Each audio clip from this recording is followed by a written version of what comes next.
All right, the perfect turkey. It's almost as hard to find as a unicorn. I have tried and tried and tried to cook the perfect turkey for years and years now. I'm 41 years old and I've been cooking turkeys for a little while. It's difficult to do. Turkey is such a finicky meat. It's very easy to overcook and to overdo, and happens all the time. What is the one thing that people look forward to the least at Thanksgiving? Most people would say turkey, because it turns out so dry, right? The old method, the way Grandma did it and her grandma before her, is low and slow. I'm sure you've all heard it. Low and slow is the only way to go. Low and slow is no way to go, right?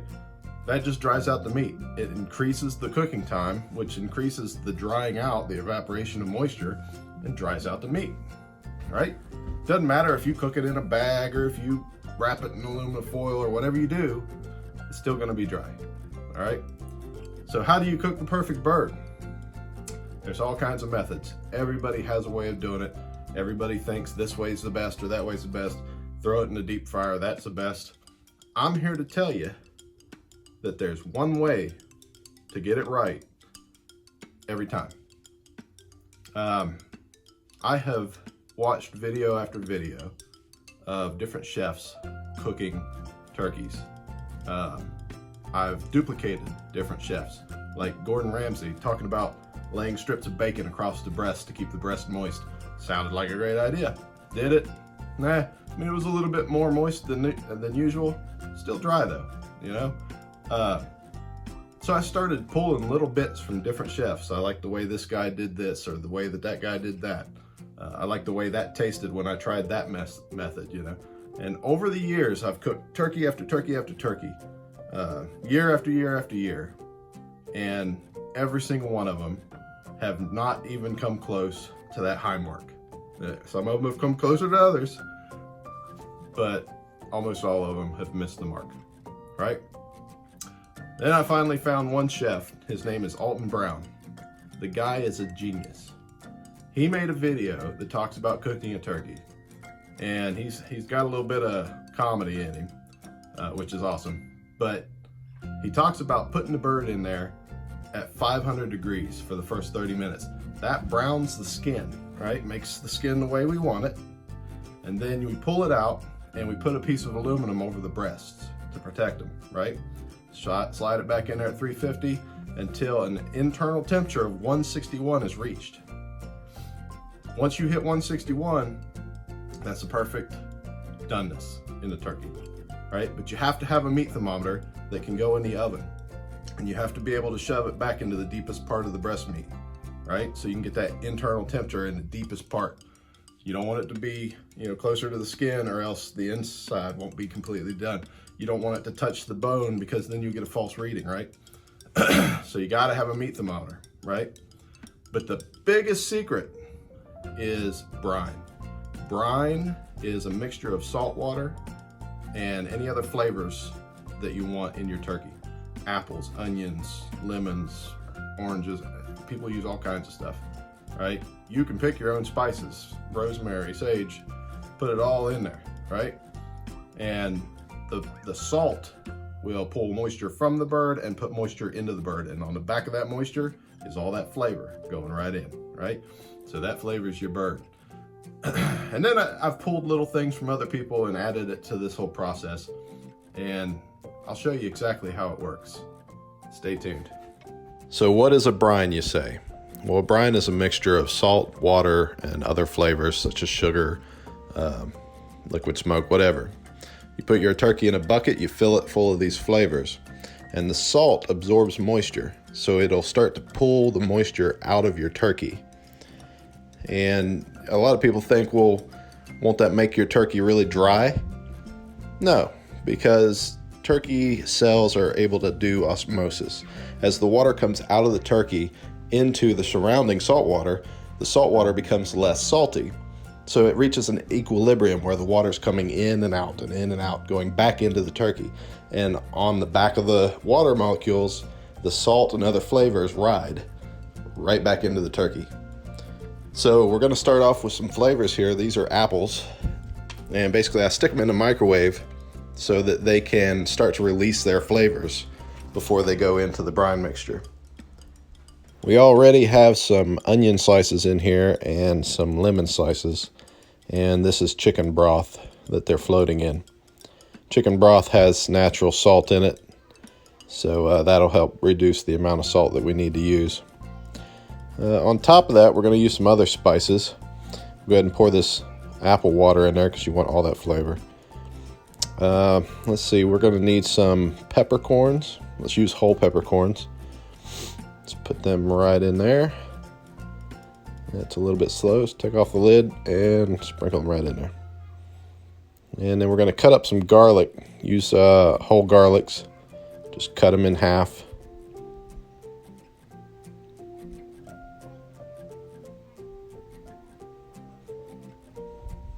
All right, and whenever you got it like that, then should be good. I use quite a bit. I like that garlicky flavor. It's not overpowering. And okay, a little bit of this. I'll just strip off the leaves there. Or you can throw whole shoots in there. It don't matter.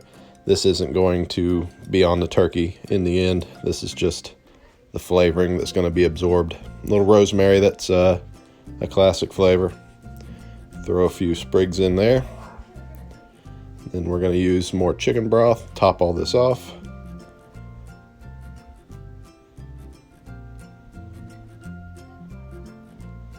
And then we need a little bit more. And the next thing is to bring it up to a boil. And then stir it occasionally. You want to get all those flavors out while it's boiling. A little bit more pepper. And turn on the heat.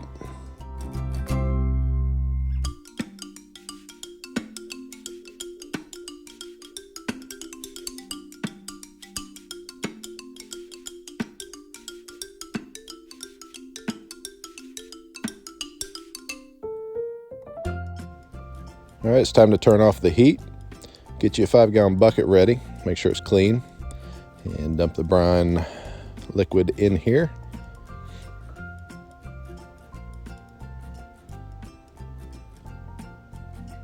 And since it's hot, we want cold water in our brine. So just set it up here in the sink and let's add some cold water to it. If you've got time, go ahead and get this set up hours before so you got nice cool water.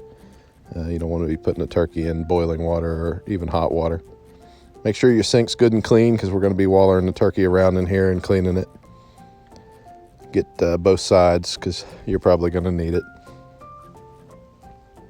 All right, on this packaging here, it's got a self-tear features right down the middle here. You just stick your finger in these 2 loops and pull in opposite directions. Tears right open.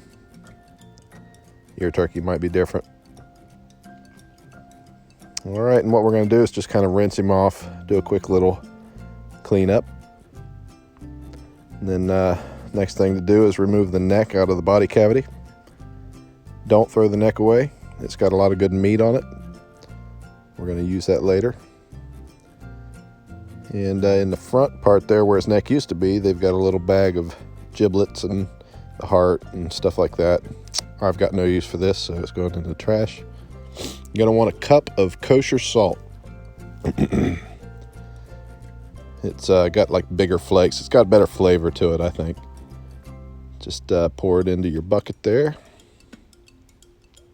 And then we're going to use a 1/2 cup of brown sugar. Doesn't matter what brand. It can be darker or light. Just dump that in there. And then you're going to want some ice to chill the water down even further. Now in my area, the temperature outside stays about refrigerator temperature, so I can set it outside and keep the thing cool all night. Don't put too much water in your bucket because it'll overflow. You can see I brought it right to the top with this turkey. Anyway, if you've got those cool temperatures, set it outside. Make sure it's got a lid on it, some way that predators can't get near it. I hang mine up so that nothing can mess with it. But if you live in a warmer climate, then you're probably going to want to use a lot more ice. If you have like some kind of a drink cooler, you can throw it in that. The cooler feature will keep the ice colder longer. and you can set it wherever in your house. Or you might have to set this in the refrigerator, so make some room. But there we go. 24 hours later.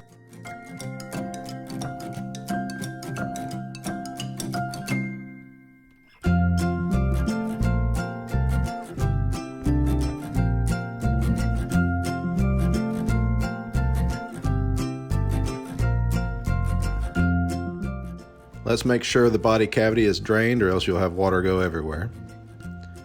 And get yourself a good roasting pan and get him loaded on there. And don't forget the neck. The neck has a lot of flavor in it whenever it's thrown in the bottom of the roasting pan, and especially whenever it sits in here and marinades. So it's absorbed all this flavor, and there's a lot of meat inside the neck that can be used for gravy later. So save it. Pat your turkey dry, and ideally, if you've got a day before, you can put it in the refrigerator for half a day or a full 24 hours, and that'll dry it out a lot. That helps crisp up the skin. All right, now we're going to start setting up the aromatics to go both in the turkey and on the turkey. We're going to start out with about 1 inch of water in a little pan, cut some apples in half, and throw them in the water.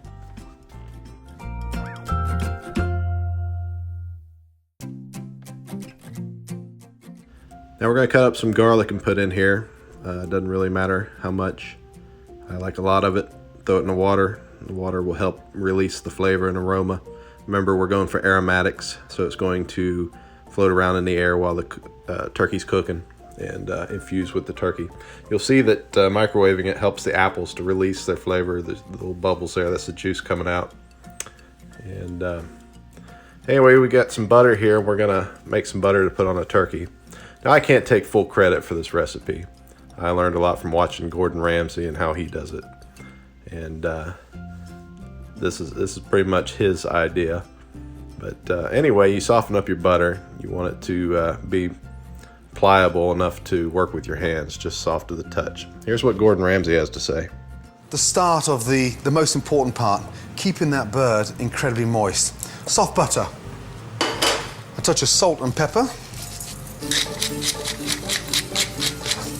a little touch of olive oil in there. That stops the butter from burning.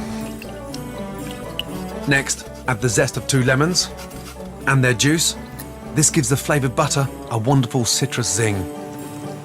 3 cloves of garlic. Turkey's a very delicate, dainty meat, and that's why I want the garlic pureed, so it sort of disintegrates and flavours the turkey gently without becoming too overpowering. Then add a generous handful of chopped parsley. Wow, that smells incredibly light. Give that a good mix. Turkey's a very, very, very lean bird, and it dries out, so it's so important to make sure that we help it to cook perfectly.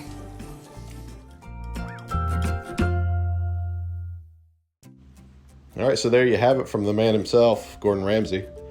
We're going to get some lemon here and just zest it up. Basically, you're taking the top layer of the skin off, and man, it smells great. Now remember, you only want this in the butter. The butter's going to go all over the turkey, both on top of the skin and under the skin. So scrape this zest off, put it in there. Then we're going to get some garlic and we're going to mince it. You want that garlic minced so that it can dissolve and really incorporate itself into the turkey. I mince up quite a bit and put in here. You do you, whatever you feel like you want. But this turned out great, I can tell you.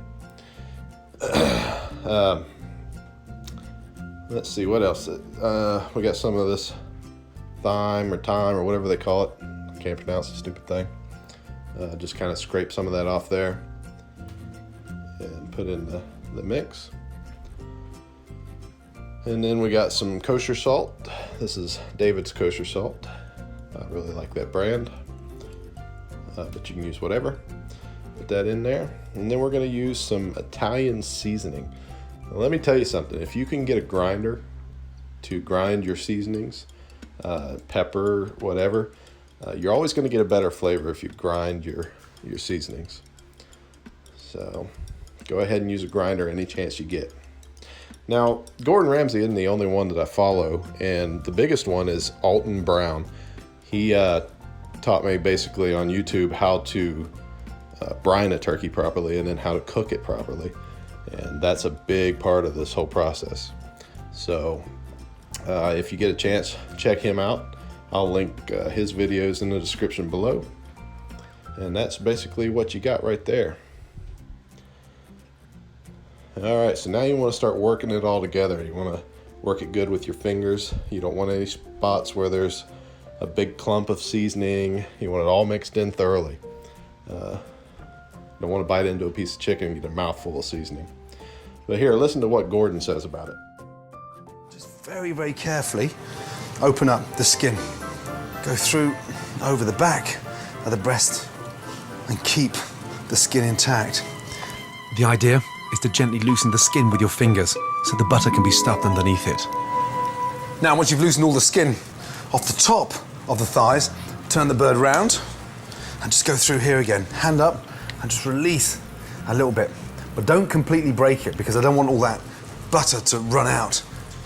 Right, from there. Now, take your butter, put it into a ball. It smells amazing. Lemony, citrusy, and just sort of flatten it and stick that in there. And finish covering the breast with the butter. Take the rest of the butter and carefully massage over the breast, legs, and wings.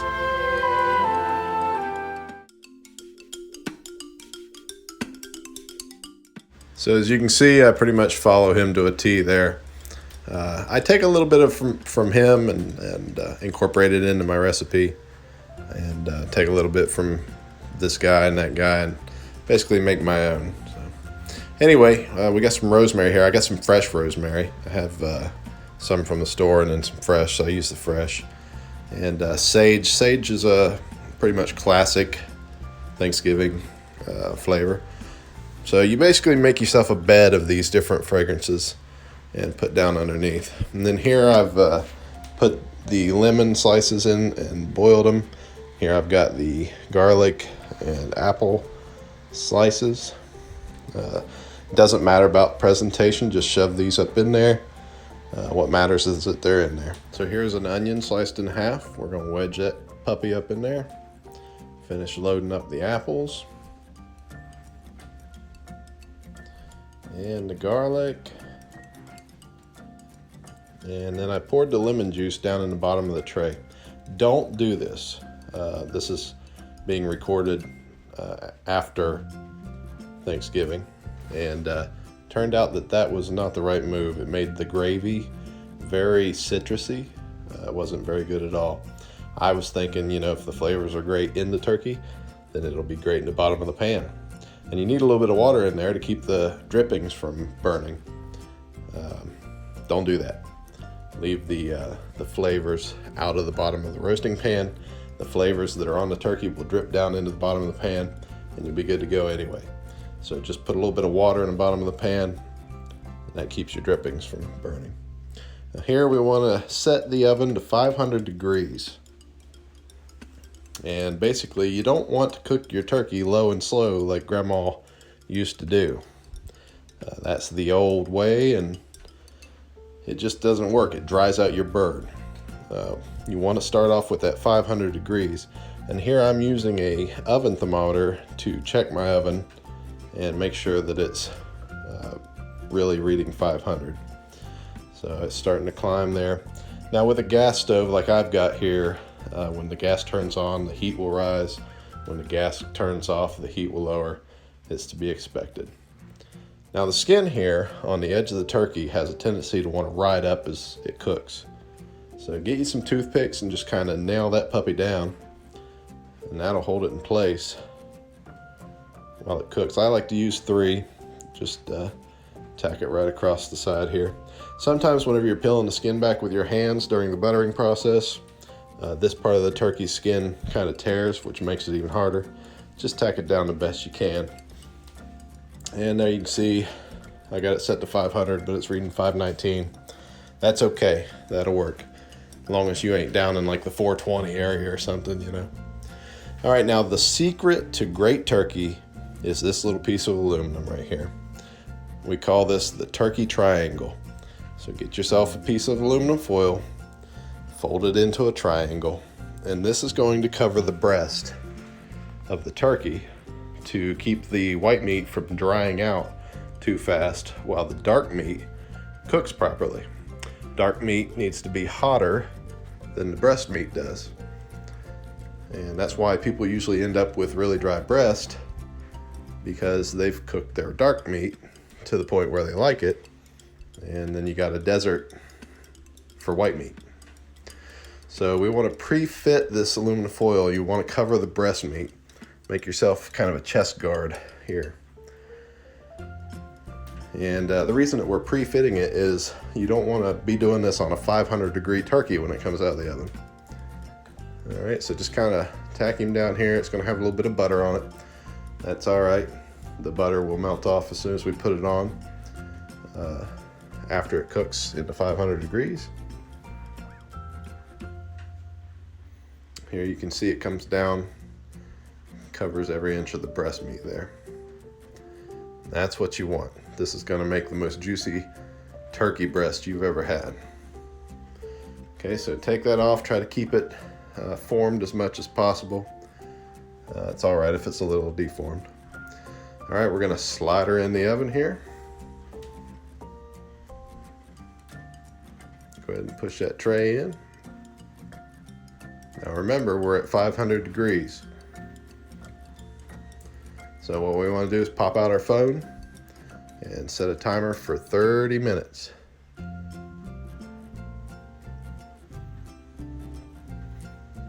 All right, so we're going to let it cook at 500 degrees for 30 minutes.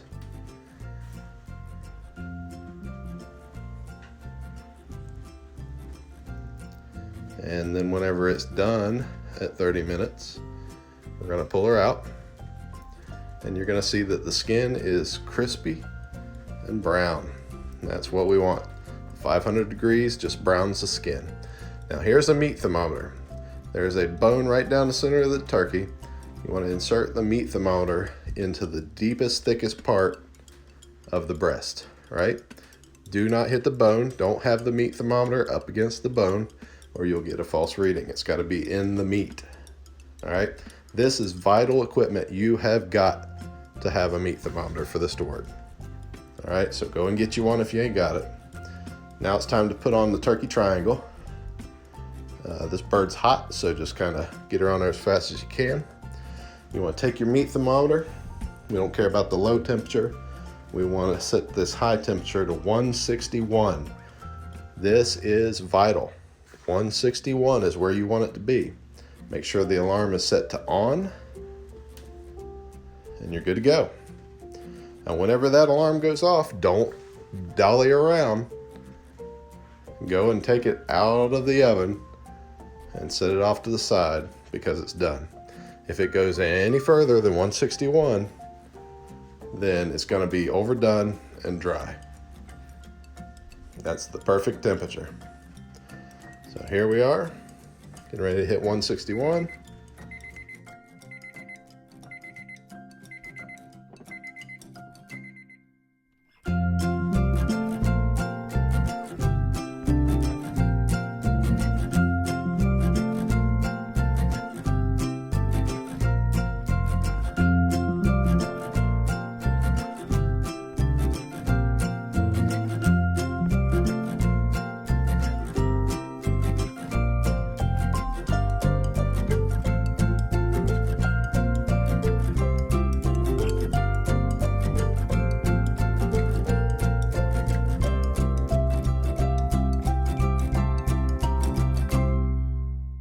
Time to remove these toothpicks. Watch out, they're a little bit hot. Just yank them out real fast.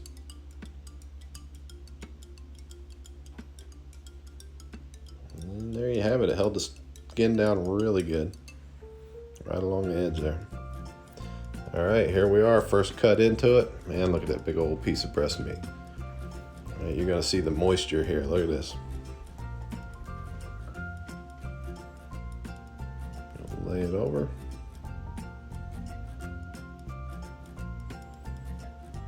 Now Look at that juice in there, glistening. Look at how juicy this right here is. Gosh, man, it's so good.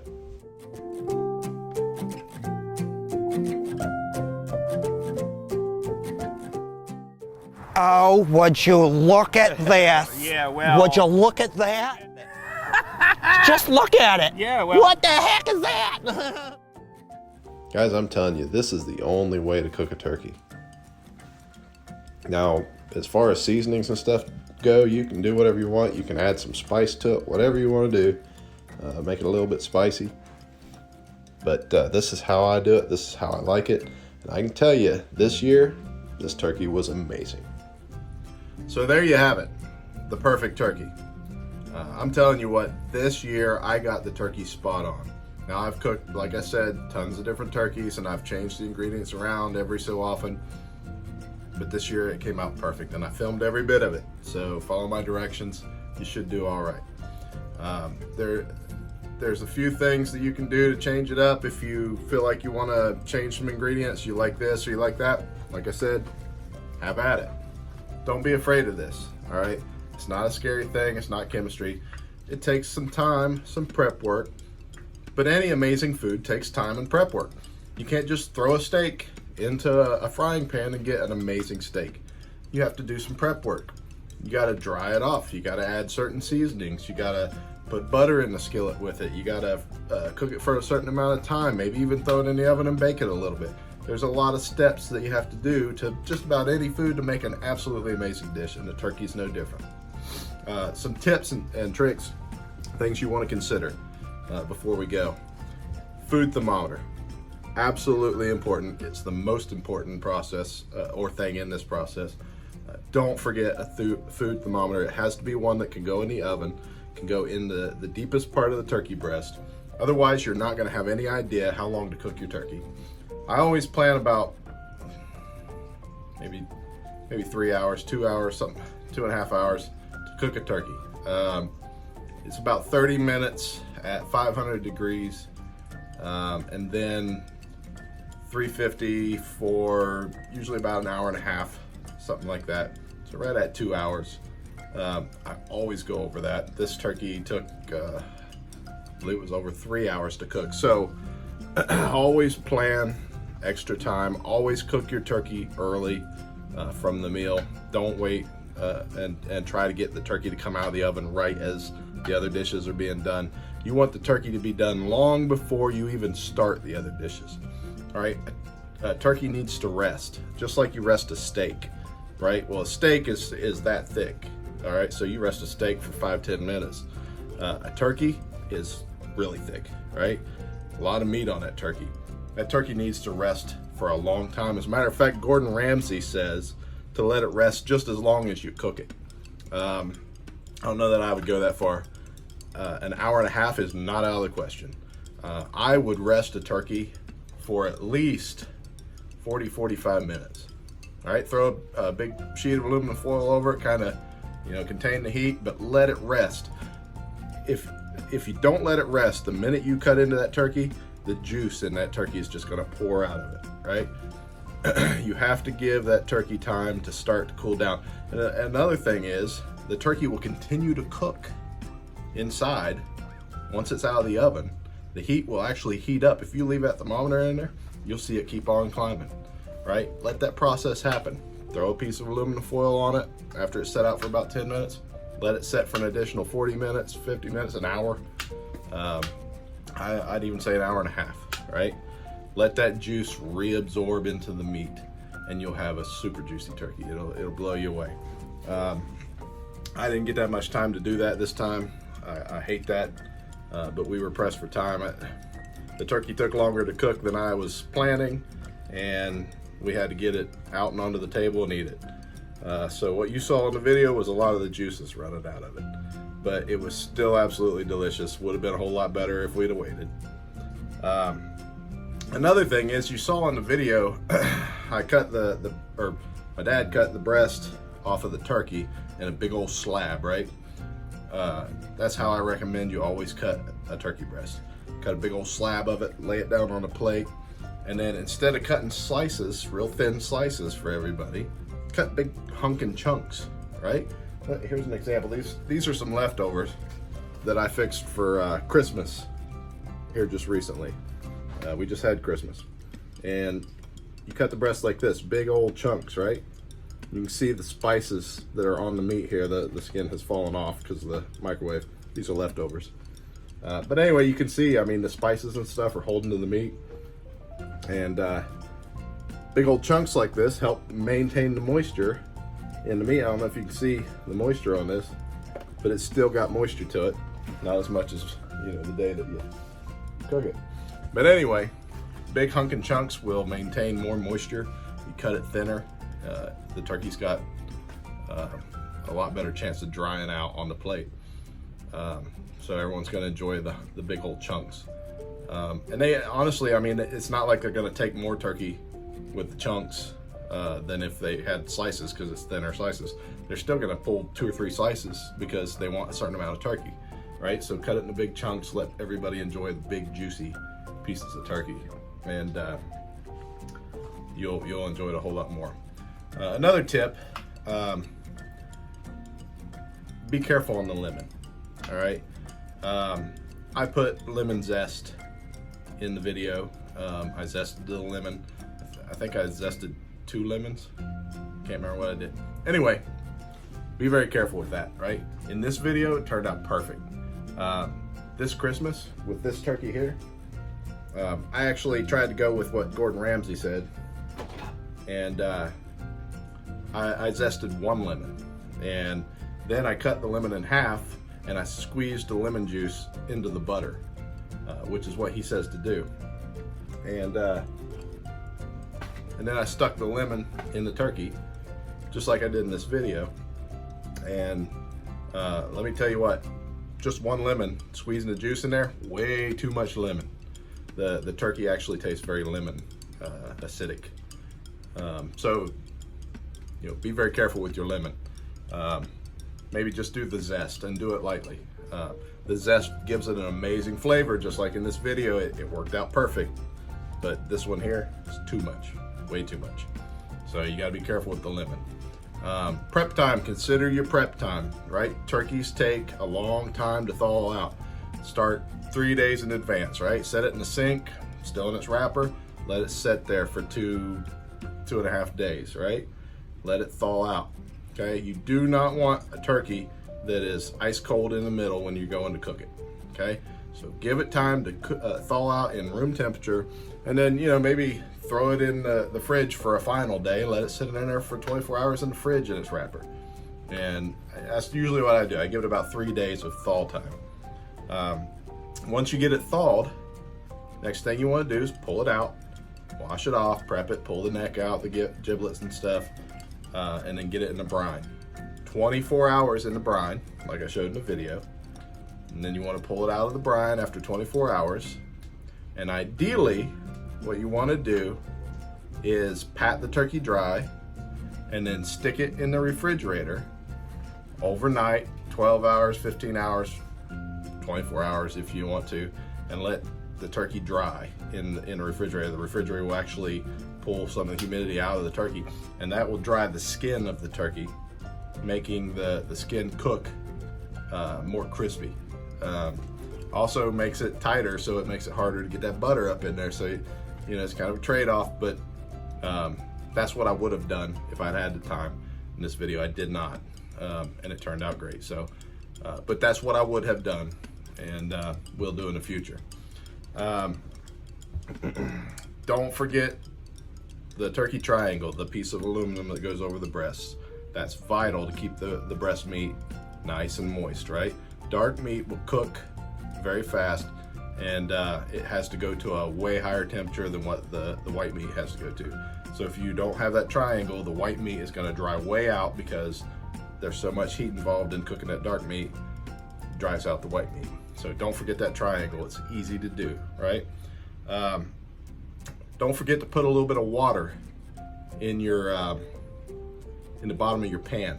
Keeps the stuff in the bottom of the pan from burning, getting real nasty, putting a bad aroma into the air of the oven, I guess. That's one thing you absolutely don't want. You don't want a nasty burnt smell. And you don't want to crack open the oven and have a bunch of smoke flying everywhere because there's turkey drippings just turning into charcoal in the bottom of your pan. So put some water in there. Then the last and final step, and let me tell you one more thing when it comes to the food thermometer, the internal food thermometer. A lot of turkeys come with the little red pop-up thing. We've all seen them, right? And the pop-up thing has a little spring in there that is designed to, once it hits a certain temperature, release and lets that thing pop out, right? And that's supposed to tell you when the turkey's done. Do not go by that thing. My goodness. You will have the driest turkey ever. That thing is hugely inaccurate. Absolutely go with an internal thermometer. But the big thing is, if you do have one of those pop-up things, don't pull it out of the turkey. Don't release that out of there and leave a hole.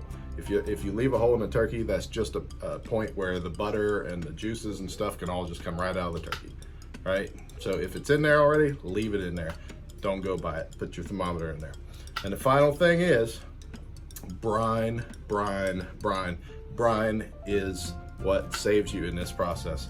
Brine gives the meat the most amazing flavor. I can't even tell you how good and juicy the meat is. The stuff here's got too much lemon in it. But the meat right here, the brine makes it amazing. The salt goes right into the meat and stays there. And I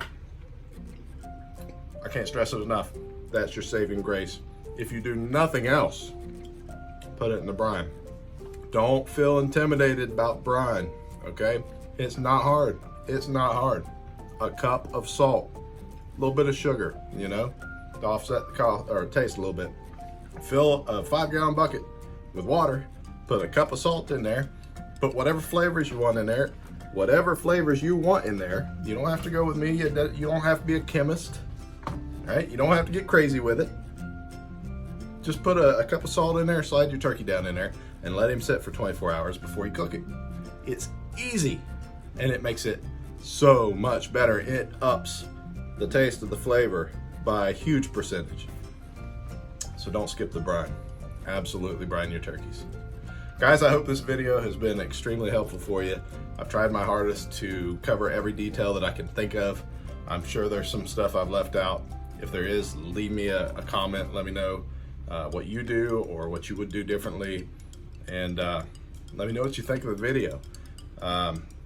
As always, you'd do me a big solid if you'd hit the like and subscribe. I'd love to have you.